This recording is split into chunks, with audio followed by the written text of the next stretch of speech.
Assalamualaikum warahmatullahi wabarakatuh. Halo teman-teman dan Bapak Ibu dosen yang saya hormati. Perkenalkan, saya Francisca Tair, mahasiswa program studi administrasi kesehatan dengan NIM 2025-0201-064 Fakultas Sains dan Bisnis Universitas Muhammadiyah Maumere. Pada kesempatan kali ini, saya akan mempresentasikan materi matematika dasar dengan topik teori pengantar himpunan, aljabar himpunan, simbolis bahasa sehari-hari dan notasi himpunan, dan yang terakhir adalah pengantar logika matematika. Nah, matematika bukan hanya tentang angka dan perhitungan, tetapi juga tentang cara berpikir yang sistematis dan logis. Oleh karena itu, mari kita pelajari materi ini bersama-sama. Sebelum memulai pembahasan, mari kita lihat tujuan pembelajaran. Jadi, di sini saya akan menjelaskan pengertian himpunan, mengidentifikasikan jenis-jenis himpunan, menentukan operasi himpunan, mengubah bahasa sehari-hari ke dalam notasi himpunan, menjelaskan konsep dasar logika, dan menyelesaikan soal sederhana tentang himpunan dan logika. Dengan memahami tujuan ini, kita dapat mengetahui arah pembelajaran yang akan dicapai. Sekarang kita masuk ke materi pertama, yaitu pengantar teori himpunan. Jadi, himpunan itu adalah kumpulan objek atau benda yang didefinisikan dengan jelas sehingga dapat diketahui apakah suatu objek menjadi anggota himpunan tersebut atau tidak. Objek yang terdapat dalam himpunan disebut anggota atau elemen. Contohnya adalah himpunan bilangan genap, yaitu 2, 4, 6, 8, dan seterusnya. Kita dapat menentukan dengan jelas apakah suatu angka tersebut termaksud bilangan genap atau tidak. Jadi, syarat utama himpunan adalah harus memiliki anggota yang dapat ditentukan secara jelas. Selanjutnya, kita masuk ke slide 4, yaitu notasi himpunan. Dalam matematika, himpunan biasanya dinyatakan dalam huruf kapital, seperti A, B, C, atau S. Contohnya, himpunan A beranggotakan 1, 2, 3, 4, dan 5. Kurung kurawal ini digunakan untuk menunjukkan anggota-anggota suatu himpunan. Jadi, notasi ini mempermudah penulis dan pembaca himpunan. Slide kelima ini adalah simbol-simbol himpunan. Pada slide ini terdapat beberapa simbol penting yang sering digunakan dalam teori himpunan. Jadi, simbol yang pertama itu dibaca anggota dari. Contohnya, 4 anggota dari himpunan A. Dan simbol yang kedua ini dibaca bukan anggota dari. Contohnya ini adalah 7 bukan anggota dari himpunan A. Dan simbol yang berikut ini adalah dibaca himpunan bagian dari. Contohnya ini adalah A adalah himpunan bagian dari B. Lalu, himpunan yang berikut adalah simbol himpunan kosong. Artinya, himpunan tersebut tidak memiliki anggota. Sedangkan N kurung kurawal A dibaca N dari A, yang berarti jumlah anggota dalam himpunan A. Selanjutnya kita masuk pada materi slide 6 adalah himpunan kosong. Jenis himpunan yang pertama adalah himpunan kosong. Himpunan kosong adalah himpunan yang tidak mempunyai anggota, yang dilambangkan dengan simbol seperti ini. Contohnya adalah himpunan bilangan asli yang berada di antara angka 2 dan 3. Karena tidak ada bilangan asli di antara angka tersebut, maka himpunan itu merupakan himpunan kosong. Lanjut yang berikutnya adalah slide 7 himpunan semesta.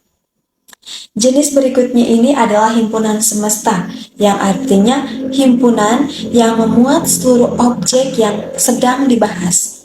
Contohnya adalah S sama dengan kurung kurawal 1, 2, 3, 4, 5, 6, 7, 8, 9, 10.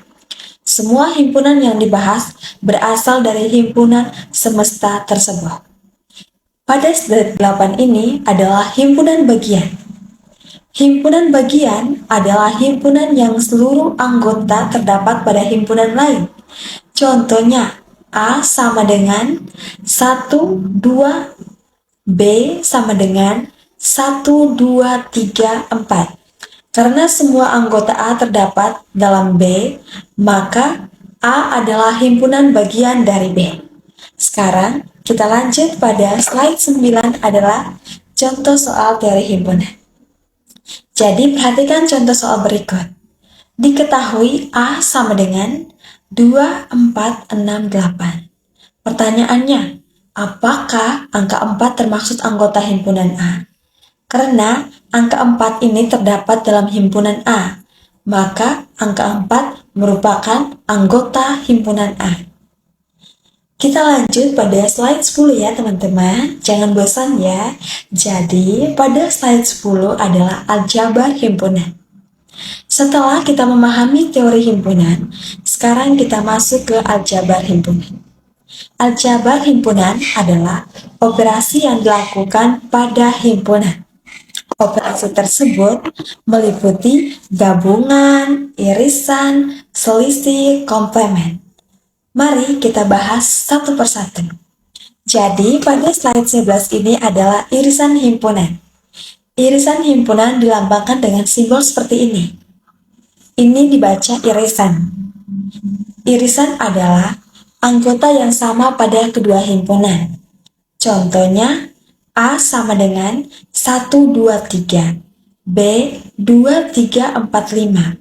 Maka A irisan B sama dengan 2, 3. Karena angka 2 dan 3 terdapat pada kedua himpunan. Yang berikutnya adalah selisih himpunan. Selisih himpunan dilambangkan dengan A selisih B. Artinya, anggota yang terdapat pada A tapi tidak terdapat pada B. Contohnya, A sama dengan 1, 2, 3, 4. B sama dengan 3, 4, 5. Maka A selisih B adalah 1 dan 2. Pada slide ke-13, kita akan membahas tentang komplemen himpunan. Komplemen himpunan dilambangkan dengan A aksen atau komplemen A. Komplemen itu adalah anggota himpunan semesta yang tidak terdapat dalam himpunan A. Contohnya, S sama dengan 1, 2, 3, 4, 5, 6. A sama dengan 1, 2, 3. Maka komplemen A sama dengan 4, 5, 6. Sekarang kita masuk pada slide 14 adalah contoh soal aljabar himpunan. Diketahui A sama dengan 2, 4, 6, 8. B sama dengan 3, 4, 5, 6. Tentukan A gabungan B, A irisan B, dan A selisih B. Jadi, sekarang perhatikan penyelesaian pada slide 15.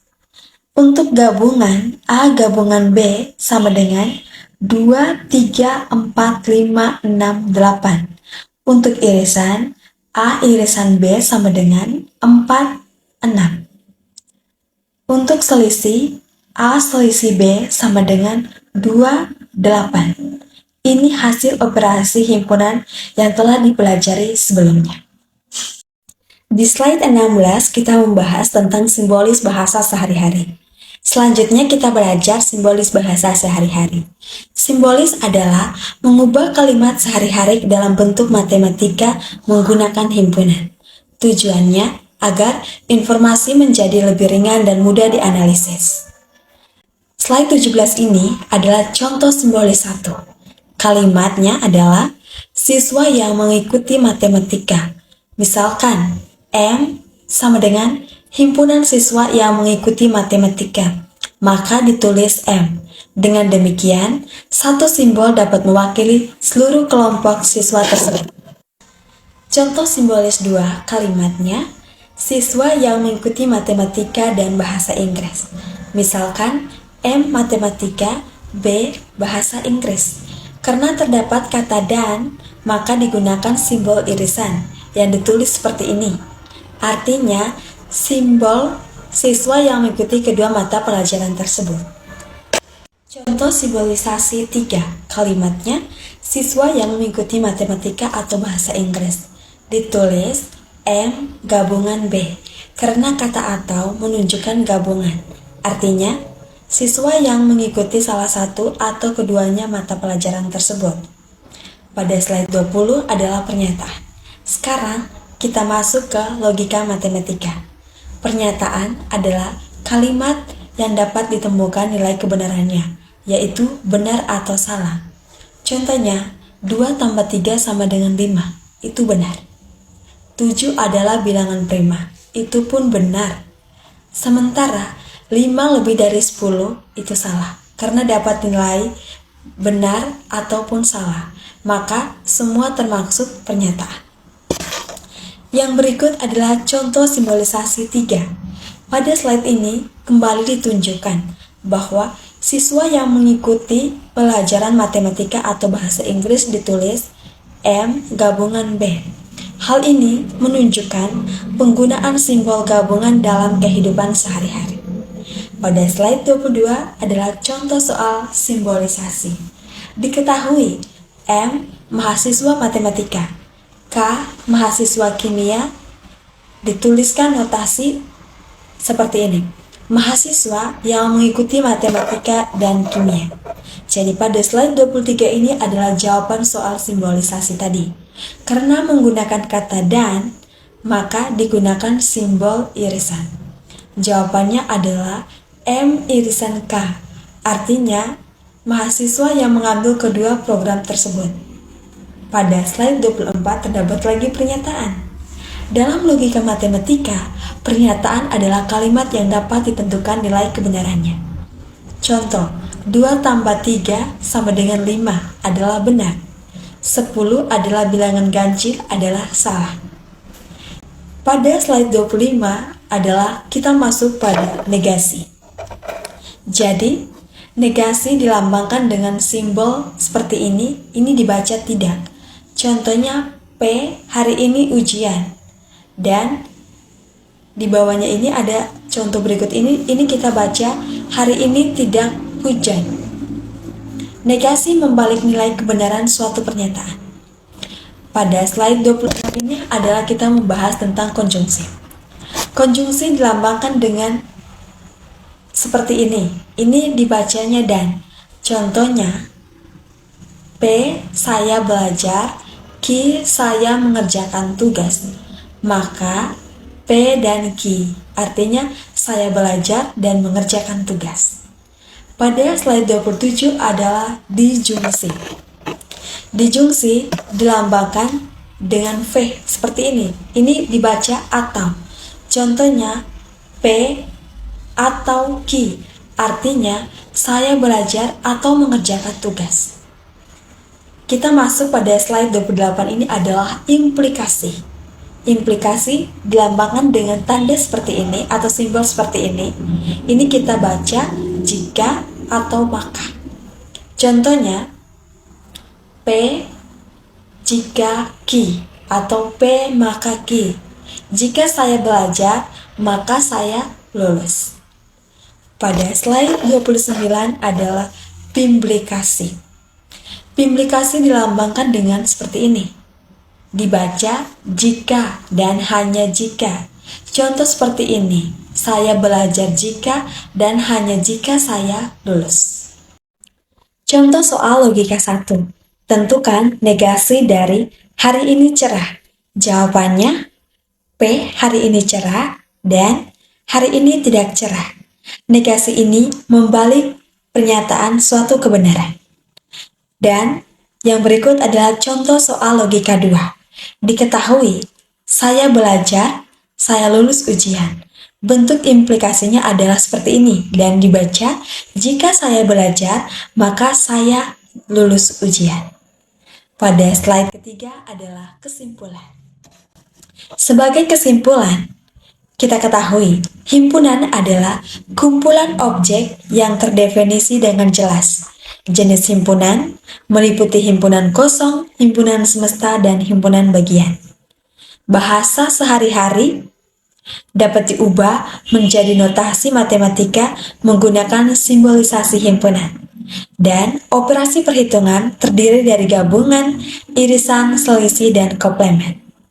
Logika matematika mempelajari pernyataan yang bernilai benar atau salah.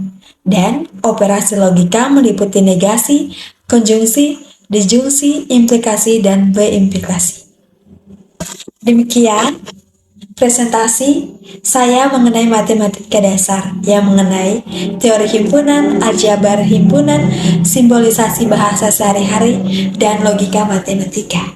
Semoga materi yang telah dipelajari ini dapat menambah wawasan dan pemahaman kita mengenai konsep dasar matematika. Saya mengucapkan terima kasih atas perhatian Bapak Ibu dosen dan teman-teman semua. Apabila terdapat kekurangan dalam penyampaian materi ini, saya mohon maafkan. Assalamualaikum warahmatullahi wabarakatuh. Terima kasih, semoga bermanfaat.